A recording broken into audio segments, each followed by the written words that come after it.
ایک سامع نے کہا مفتی صاحب السلام علیکم، میرا سوال یہ ہے کہ زید نے اپنے چچا کی وفات کے بعد اس کی بیوی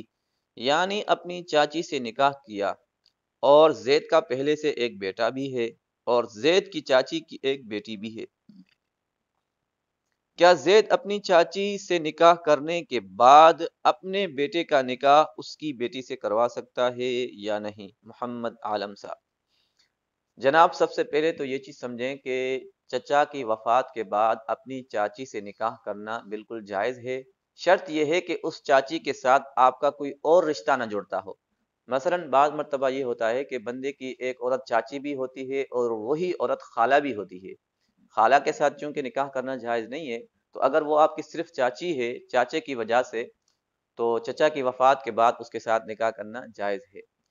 اور اگر اس کی پہلے سے کوئی بیٹی ہو اور آپ کا پہلے سے کوئی بیٹا ہو، تو چاچی سے نکاح کرنے کے بعد اپنے بیٹے کا اس کی بیٹی کے ساتھ نکاح کروانا یہ بھی جائز ہے، کیونکہ آپ کا بیٹا اور اس کی بیٹی آپس میں یہ کوئی محرم نہیں ہے، غیر محرم ہے، دونوں ایک دوسرے کے لیے اجنبی ہیں، کیونکہ آپ کے بیٹے کے والدین جدا ہیں اور اس کی بیٹی کے والدین جدا ہیں، اس کی والدہ بھی الگ ہے، والد بھی الگ ہے، اور آپ کے بیٹے کا والد یعنی آپ ہیں اور اس کی والدہ بھی وہ ہے جو آپ کی بیوی ہیں یا فوت ہو چکی ہیں یا زندہ ہیں بہرحال، لیکن ان کا آپس میں جو ہے کوئی بھی ایسا رشتہ نہیں ہے جس کی وجہ سے کوئی حرمت ثابت ہو۔